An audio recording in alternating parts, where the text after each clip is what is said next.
Inside one of the most secure corporate parking facilities in Oregon, a masked killer meticulously staged what appeared to be a peaceful death. But a single wrinkle on a forehead and the secret of a burner car would unravel a millionaire's horrifying crime. This is a story that reveals how obsession can turn deadly, and how even the most calculated plans leave traces behind. If cases like this fascinate you, make sure to subscribe to our channel for more shocking true crime stories that actually happened. This is the story of Kenneth, Kenny Fandrich, a 56-year-old man whose life was cut short in what initially appeared to be a natural death, but was in fact a meticulously planned murder. Before he became a headline, Kenneth Fandrich was simply Kenny, a real person with a real life. He was a devoted father, a hard-working employee at Intel Corporation, and a man trying to rebuild his life after years of harassment. Born and raised in Oregon, Kenny had spent decades building a career in the tech industry. Those who knew him described him as a quiet, steady presence, someone who showed up for work every day without fail and cherished time with his family. He was married to Tanya, and their relationship, though tested by challenges, represented his commitment to moving forward and leaving past troubles behind. Kenny's daily routine was predictable, almost mechanical in its consistency. Every weekday morning he would drive his black Honda Civic to the Intel campus in Hillsborough Park, in the same general area of the parking structure, and head into work. He was the kind of employee managers could count on, reliable and professional. But beneath this ordinary exterior, Kenny had been living with an extraordinary burden. For nearly 5 years he had been the target of stalking and harassment that had escalated from unsettling to truly terrifying. Despite taking legal action, obtaining protective orders, and reporting incidents to authorities, the nightmare persisted. Kenny continued to show up to work, continued to try to live his life, but the shadow of danger followed him constantly. On the evening of January 27, 2023, a call came into the Hillsborough Police Department that would set in motion one of the most disturbing investigations in the area's recent history. Officers arrived at the Intel parking garage to find Kenny's black Honda Civic with him sitting in the driver's seat. At first glance, the scene appeared almost peaceful. Kenny was positioned upright, his hands resting on his thighs in an orderly manner. Food items and his car keys sat nearby on the seat. To an untrained observer, it might have looked like a man who had simply suffered a medical emergency, perhaps a heart attack or stroke, while taking a break in his vehicle. However, the responding officers quickly noticed details that contradicted this peaceful tableau. Bruising was visible around Kenny's neck, suggesting trauma inconsistent with natural causes. The positioning of his body, while appearing natural at first, had an almost theatrical quality upon closer inspection, as if someone had carefully arranged everything to create a specific impression.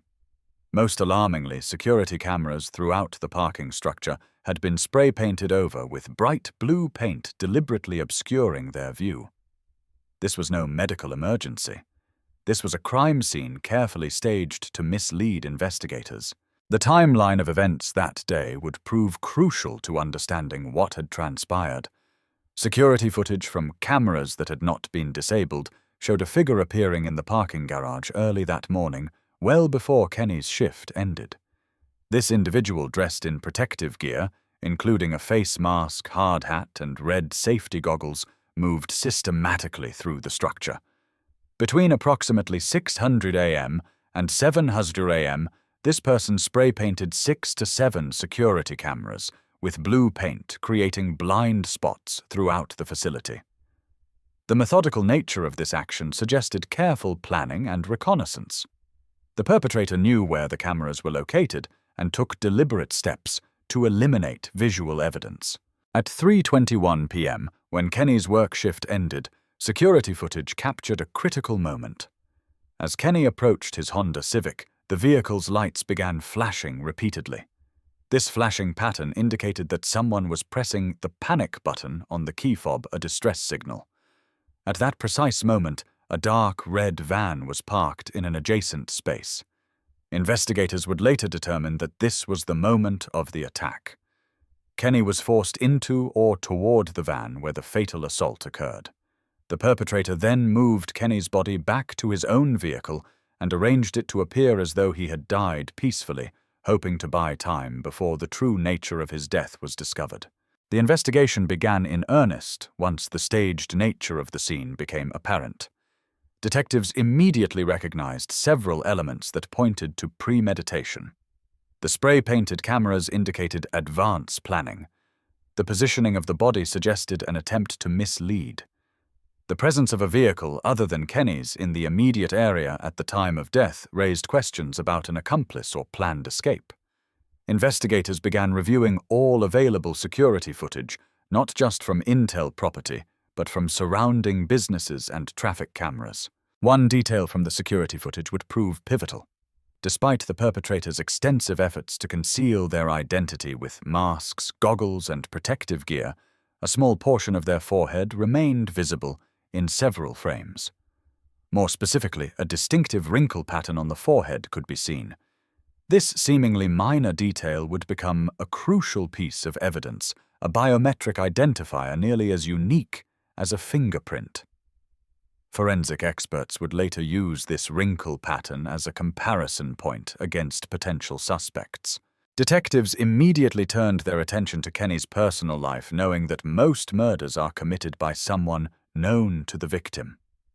When they interviewed Tanya Kenny's wife, she provided investigators with information that would dramatically narrow the focus of their investigation. She immediately mentioned Dr. Stephen Milner, a wealthy veterinarian. The relationship between Tanya Kenny and Milner formed a troubling triangle that had persisted for years. According to Tanya's account, corroborated by court documents and police reports, she had briefly been involved with Milner in 2017, during a period of separation from Kenny. When she reconciled with her husband and ended the relationship with Milner, he did not accept the breakup. What followed was a 5-year campaign of harassment, stalking, and intimidation that targeted both Tanya and Kenny. Milner's obsession manifested in increasingly disturbing ways. He placed GPS tracking devices on Kenny's vehicle, monitoring his movements continuously. He followed Kenny to and from work, sometimes sitting in his car for hours watching. He sent threatening messages, including one particularly chilling communication where he threatened to perform a surgical procedure that would separate Kenny from Tanya permanently. Kenny had not suffered in silence. He had taken legal action, obtaining restraining orders against Milner. He had reported incidents to police multiple times. He had documented the harassment meticulously. Court records showed that Kenny had filed for protective orders and judges had granted them. Yet the harassment continued. Milner, with his wealth and resources, seemed undeterred by legal consequences. He paid fines when caught violating orders. He hired attorneys to minimize repercussions. And most troublingly, he continued to stalk Kenny despite the legal prohibitions against such conduct. With Milner identified as the prime suspect, investigators faced the challenge of building a prosecutable case. They needed to place him at the scene, prove his involvement in the spray painting of cameras, and connect him to Kenny's death. The investigation that followed demonstrated both the power of modern forensic technology and the importance of old-fashioned detective work. Investigators discovered that Milner had employed a sophisticated evasion technique. He did not use his personal vehicles when conducting surveillance or planning criminal activities. Instead, he purchased older, inexpensive vehicles, what investigators termed burner cars.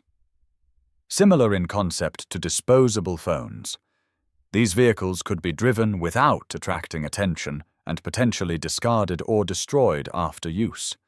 This tactic was designed to prevent GPS data from his primary vehicles from placing him at crime scenes. However, Jeep's data from Milner's registered vehicles revealed a pattern. While he was not driving these cars to Intel or other locations related to Kenny, he was making regular trips to a Home Depot parking lot in the area. This location appeared to serve as a transfer point where Milner would park his personal vehicle and switch to one of the burner cars.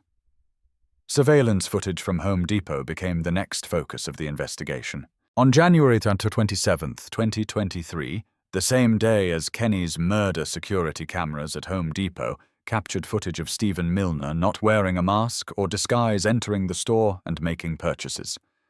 The items he bought were particularly damning red safety goggles and a hard hat, items matching exactly what the perpetrator had worn in the Intel parking garage footage.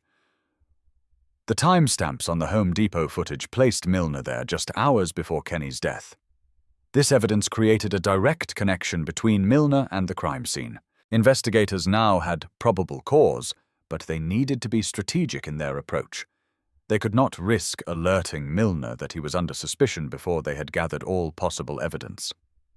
A warrant was prepared for Milner's arrest, but detectives decided to use a ruse to bring him to the police station voluntarily, hoping he might provide additional incriminating evidence or statements. Milner was contacted by police and told that he needed to come to the station to sign some paperwork related to the previous restraining orders. This was a fabrication, a tactic designed to get him into the station in a controlled environment where investigators could observe him closely and conduct an interview. When Milner arrived at the Hillsborough Police Department, detectives immediately noted several things about his appearance and demeanor. Most significantly, Milner had fresh scratches on his nose and appeared to be wearing makeup or powder foundation on his face. This was highly unusual and immediately raised red flags for experienced investigators. When asked about the scratches, Milner provided vague explanations that did not hold up under scrutiny. Detectives theorized that these scratches could have been inflicted by Kenny during a struggle, defensive wounds that would corroborate a physical confrontation between the two men. During the interrogation, which lasted several hours, Milner maintained his innocence, but his story contained inconsistencies. When asked about his whereabouts on January the 27th, he claimed to have been at home and his veterinary practice. However, detectives knew about the Home Depot footage and the GPS data suggesting otherwise. They strategically revealed pieces of evidence, watching Milner's reactions carefully. With each revelation, his demeanor shifted. He became more defensive, more evasive, more uncomfortable. Detectives asked Milner about his relationship with Tanya and Kenny. They asked about the restraining orders. They asked about the threatening messages he had sent. They asked about GPS trackers.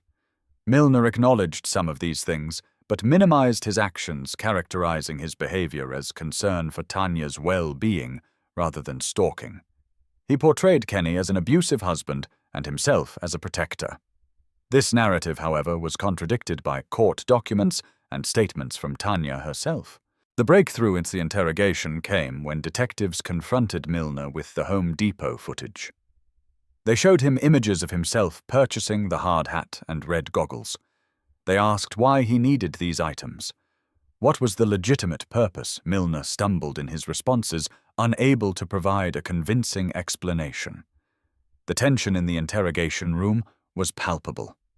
Detectives could sense they were close to breaking through his story. While the interrogation was ongoing, another team of investigators was executing a search warrant at Milner's residence. What they found inside his home was deeply disturbing and provided insight into the depth of his obsession. In Milner's bedroom, investigators discovered what could only be described as a shrine dedicated to Tanya. Photographs of her covered one wall, some printed, some hand-drawn. There were love letters, pages and pages of handwritten declarations of devotion and possession. Most disturbingly, investigators found articles of clothing belonging to Tanya, including intimate apparel that she had reported missing months earlier. The shrine revealed a man who had not moved on from the relationship, but had instead become increasingly fixed. Journal entries found at the scene showed a progression of thoughts from romantic longing to resentment toward Kenny to fantasies about removing Kenny from the picture. While not explicit confessions, these writings demonstrated motive and a disturbed state of mind that could lead someone to commit murder. Investigators also found evidence related to the burner car operation, receipts for vehicle purchases, temporary registration documents, and maps, with routes marked out including the route from Home Depot to the Intel campus. There were also supplies that matched the crime scene cans of blue spray paint, matching the color used on the security cameras. Additional safety gear and cleaning supplies that suggested an awareness of forensic evidence. As the interrogation at the police station continued, detectives received word of the findings from the search warrant. They confronted Milner with this new evidence. They described the shrine, the letters, the clothing. They asked him to explain how these items came to be in his possession.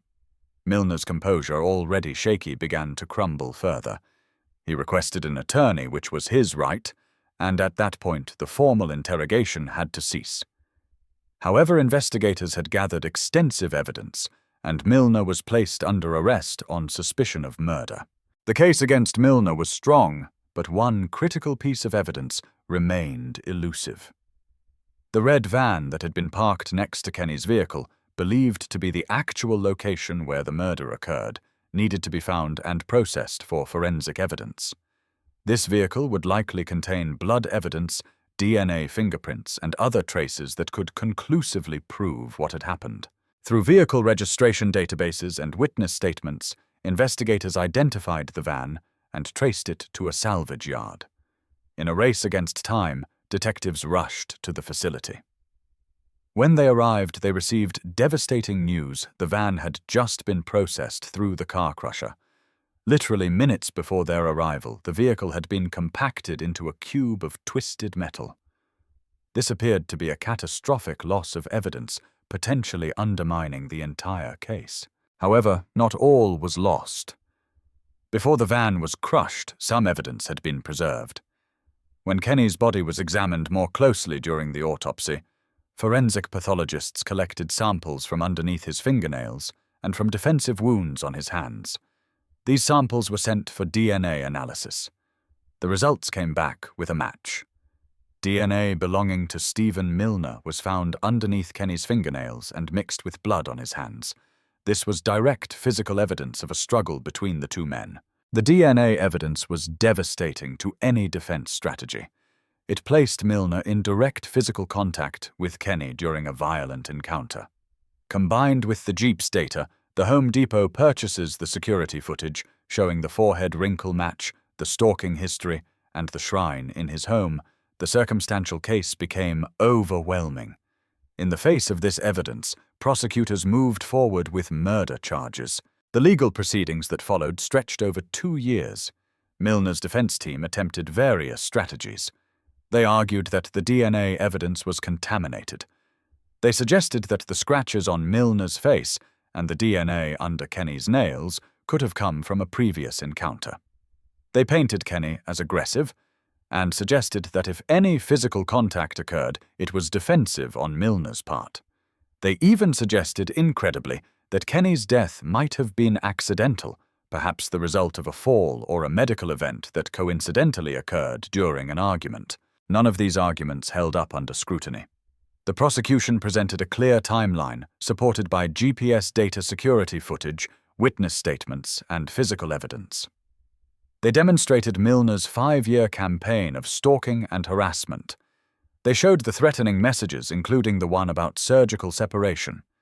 They presented the shrine as evidence of obsession. They walked the jury through the evidence, showing premeditation, the purchase of disguise items, the spray painting of cameras, the use of burner cars, the staging of the body. In 2025, after a trial that captured regional attention, Stephen Milner was found guilty of first-degree murder. The jury deliberated for less than a full day before returning the verdict. During the sentencing phase, the judge heard victim impact statements from Kenny's family. Tanya spoke about the years of fear, the constant looking over shoulders, the knowledge that someone was watching.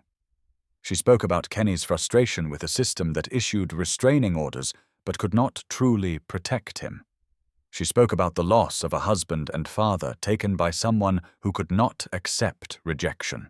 The judge sentenced Stephen Milner to life in prison with the possibility of parole after 25 years. In delivering the sentence, the judge noted the extensive planning, the violation of court orders, and the particularly callous nature of staging the death to appear natural. The judge also spoke to the broader issue of stalking cases and the challenges law enforcement faces in protecting victims before violence occurs. The case of Kenneth Fandrich serves as a sobering reminder that protective orders, while important legal tools, are only as effective as the system's ability to enforce them. Kenny did everything right. He reported the harassment, he documented incidents, he obtained legal protections. Yet a determined individual with resources and an obsessive fixation was able to continue threatening behavior for 5 years before finally committing murder.